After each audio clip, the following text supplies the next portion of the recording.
Continuamos ahora con la doctora Sandra Paredes Ángeles. Ella es psicóloga y masajista. Ha trabajado en grupos con personas de la tercera edad.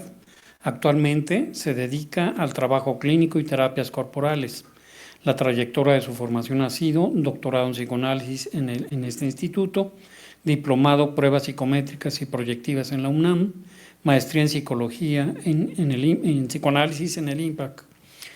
También psicología, curso El desarrollo psíquico desde Melania Klein, derechos ambientales con perspectiva de género, estigma y discriminación hacia personas LGBTIO, mesa de reflexión para la sensibilización y prevención de violencia de género, curso Cómo saber si hay discriminación y prevención de la violencia desde un enfoque de masculinidades, curso Políticas de Igualdad en la Administración Pública de la Ciudad de México.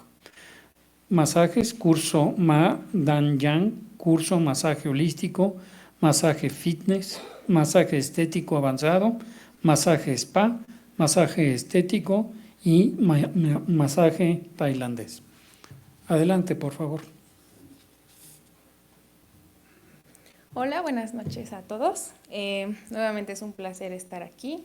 La verdad es que después de escuchar las primeras tres ponencias, he concluido hoy que hay muchos puntos en común en el sentido de que el extremismo es algo que nos preocupa y que afecta muchísimos aspectos sociales que aparentemente no nos damos cuenta. Y básicamente de esto trata mi trabajo, de que cuestionemos cuál es nuestro extremismo personal. En la práctica terapéutica yo me he dado cuenta que hay muchísimo del extremismo en los pacientes y que de algún modo pues afecta su libertad, afecta su toma de decisiones y por supuesto llega a entorpecer el espacio terapéutico. Entonces, pues bueno, voy a iniciar. Lo primero es que retomé un párrafo de Fromm que dice, pero no solamente el hombre es producto de la historia, sino que también la historia es producto del hombre. Pues anteriormente nosotros estábamos educados por lo que decía el pueblo, estoy hablando de hace muchos años. Entonces, toda nuestra educación tradicional dependía de cómo el pueblo daba las indicaciones, las tradiciones, a quién glorificar, a quién odiar, y eso se encargaba de en el círculo pequeño, cómo deberían de educarse las mujeres, los hombres. Creo que hasta ahí sabemos que toda esa información venía del pequeño círculo, de las pequeñas comunidades. Posteriormente, pues entró el radio, entró la televisión y entonces había un poco más de información. En la actualidad creo que es diferente porque las redes sociales han, como lo comentaba Elizabeth, han impregnado, han penetrado de una manera muy difícil y más absorbente para quien está frente a la pantalla. Entonces, pues bueno, odiamos por odiar. Se idolatra sin cuestionar, se toma una posición partidaria con la opinión pública mayoritaria de las masas. Esta sobreinformación no tiene barreras, pero sí crea una barrera en la individualización. Y pues bueno, primero puse esto justamente como un planteamiento de que veamos cómo estamos actualmente y de por qué la sobreinformación genera miedos. Las preguntas principales que yo manejo es cómo buscar nuestra libertad si el medio nos absorbe, cómo salir del círculo vicioso de esta neurosis social donde hay miedo, hay una intención de pertenecer a un grupo para quitar ese miedo y eso genera un extremismo. Y la pregunta principal es que si hay más miedo a la libertad. En la consulta terapéutica, bueno, aquí quisiera que ustedes por un momento piensen cuáles son sus miedos y en la consulta terapéutica te das cuenta que todo te da miedo y que esos miedos no tienen ya que ver como por ejemplo una ansiedad, sino que pueden estar anclados a un fenómeno social.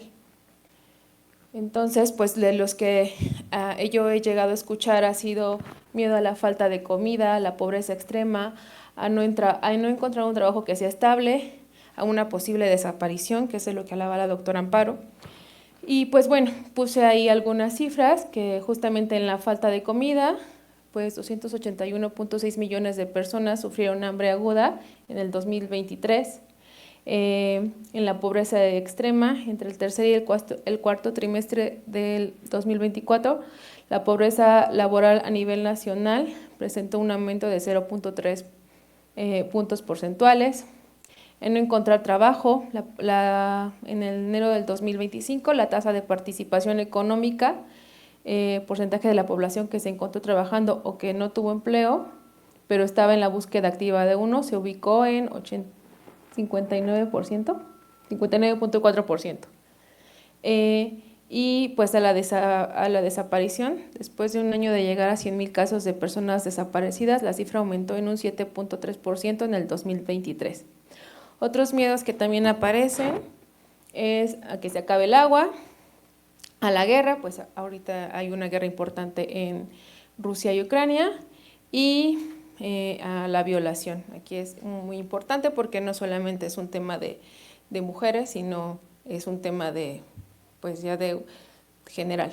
Y pues bueno, aquí puse algunas otras cifras. Entonces, en ese sentido, pues todos tenemos miedo, entre otros miedos, y ya no busqué cifras, pero que son aspectos que aparecen en la práctica terapéutica, es el incremento de impuestos, a alejarse de la propia espiritualidad, a ser mal madre, mal hijo, mal padre, a la muerte, a la enfermedad. En el sentido específico hablan del cáncer y al gobierno. Este miedo, ¿hacia dónde nos lleva? Nos lleva al extremismo. Fromm proponía que la primera forma de perder la libertad es mediante una búsqueda de un papel dominante. Tenemos miedo y buscamos en dónde involucrarnos, qué nos puede sostener de este miedo. El primer mecanismo de evasión de la libertad que trataremos es el que consiste en la tendencia a abandonar la independencia del yo individual propio para fundirse con algo o alguien exterior a uno mismo, a fin de adquirir la fuerza de que el yo individual carece. Las formas más nítidas de este mecanismo pueden observarse en la tendencia compulsiva hacia la sumisión y la dominación, o con mayor precisión en los impulsos sádicos y masoquistas, tal como existen en distinto grado en la persona normal y en la neurótica respectivamente.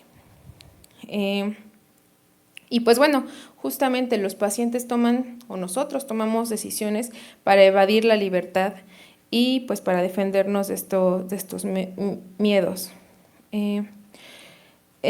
¿Por qué nos refugiamos en el extremismo? El extremismo, en cualquiera de sus formas, religioso, político, ideológico, atiende a este miedo a la libertad, proporciona respuestas absolutas, elimina la incertidumbre y ofrece un propósito colectivo que, aunque aparentemente otorga poder al individuo, en realidad lo somete a una estructura que limita su capacidad de pensamiento crítico y decisión autónoma. En ese sentido, pues como los miedos son reales, puse 2 ejemplos. El primero es de una paciente que mandaba a su hija a que se acercara a la iglesia para que no rompiera su matrimonio. Y esto era por el temor, pues todos los estigmas que hay respecto a la mamá soltera y los hijos que tienen una ausencia de padre. Entonces, pues bueno, las ideas religiosas son una forma de extremismo que venía de un miedo en particular, de un miedo de estigmatización, y pues no por ello dejaba de ser extremista. ¿Qué se generó? Pues justamente la necesidad de pertenecer a una figura religiosa que permitiera crear una forma de certeza para su estabilidad emocional. Y pues bueno, yo estoy aquí ejemplificando en pacientes cuando en realidad son muchísimos casos que pueden pasar por esta situación. El otro paciente, es un paciente que ha mantenido una postura justamente de derecha, como lo comentaba el doctor Erazo. Entonces ha entorpecido el tratamiento porque yo he mantenido algo que los psicoanalistas llamamos anonimato, y al no presentarle cuál es mi postura respecto a lo político, pues el paciente cae en crisis, ¿no? Y pierde la línea hacia donde quiere llegar, o hacia donde se tendría que llegar. Y bueno, uno de las, bueno, hace un momento no lo comenté, pero la radicalización es este fenómeno del que les hablé de los dos pacientes. Implica el abandono progresivo de la duda y la reflexión crítica en favor de una visión unívoca del mundo. Fromm señala que la inseguridad y el miedo pueden llevar a las personas a adoptar ideologías rígidas como una forma de protección. Y pues bueno, algo muy importante en los pacientes en promedio de 60 a 70 años, cuando no encuentran una solución, pues tienden a estacionarse en esta radicalización. Sin embargo, yo puedo decir que también hay una capacidad, esta luminosidad que la doctora Amparo hablaba, y entonces cuando esta capacidad intuitiva aparece, pues los pacientes pueden notar sus propias incoherencias en acciones, pensamientos y decisiones, y claro que hay un cambio, o sea, sí hay una confrontación hacia el propio extremismo en el espacio terapéutico. Otro de los aspectos que también genera el extremismo es la violencia, la imposición de una ideología sobre la individualidad. Fromm argumenta que las personas que se sienten impotentes o alienadas pueden volcar su frustración en actos de agresión, ya sea simbólica o física. Esta violencia puede manifestarse de diversas maneras, desde la discriminación y el discurso del odio hasta la represión sistemática o el terrorismo. Aquí yo creé una pregunta que justamente es cómo la necrofilia del hombre, esta parte destructiva, puede expresarse a partir de esta violencia generada por una forma de extremismo silencioso, pero que pues no por eso significa que deja de ser destructivo. Y bueno, aquí hay un paciente C que hay una justificación de la violencia. Es un paciente que tiene una casa en Cuernavaca, llegaron migrantes a Cuernavaca y entonces crearon un colectivo con la intención de sacar de esa región a estos migrantes. Y pues su violencia hacia este sector vulnerable pues estaba justificada por su supuesta seguridad. Aquí vienen dos cosas importantes. Lo primero es la diferencia, que pues no estaban dentro del mismo círculo y entonces proyectaban un miedo propio que ya habitaba en la colonia y que en realidad era de otras personas que sí se dedicaban a robar esa zona, pero que no los querían señalar porque aparentemente ellos sí son iguales. Entonces hay un miedo a la diferencia y pues en el caso de este grupo pues comparten creencias y valores similares, pero que se basaban en un racismo y, insisto, había una justificación de la violencia. Entonces esa es una problemática de este extremismo silencioso. El extremismo no solo justifica la violencia, sino que la presenta como un medio legítimo para preservar el orden o la pureza de su ideología. Desde una perspectiva psicoanalítica, esta tendencia violenta puede estar relacionada con mecanismos de defensa como la proyección, donde los individuos atribuyen a otros los aspectos que rechazan en sí mismos. Es evidente que el ratero de la colonia, al que todos conocen, está siendo solapado por los mismos familiares del pueblo. Así la violencia se convierte en un reflejo del miedo interno a la libertad y la individualidad proyectado hacia quienes son percibidos como diferentes o amenazantes. Y finalmente está la polarización como otra consecuencia de este extremismo, y aquí hay una fractura del tejido social. Fromm sostiene que cuando las personas adoptan posturas extremas pierden la capacidad de comprender y dialogar con quienes piensan diferente.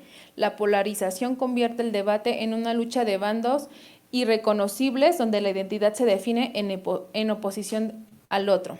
En la actualidad, esta dinámica se observa en redes sociales, medios de comunicación y discursos políticos que refuerzan una visión dicotómica del mundo. Y pues bueno, aquí quiero hablar como justamente recientemente hubo la marcha de la mujer, por el Día de la Mujer, y hay esta fractura del tejido social, hay opiniones divididas y en ambos polos hay una carga de violencia justificada, tanto quien defiende la forma de la lucha y quien no está a favor de la lucha. Entonces eso genera una fractura social y perdemos de vista la problemática principal, que es justamente la desaparición de las mujeres y que no se queda solo en las mujeres, sino en muchas personas, niños, hombres.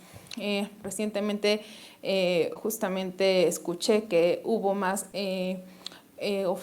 nos sentimos más ofendidos por la película de Emilia Pérez como mexicanos que por lo que pasó recientemente en Jalisco, ¿no? Entonces estamos olvidando cuál es el objetivo de esta situación y esto se debe a la fractura. Entonces el extremismo, además de todo, gana algo.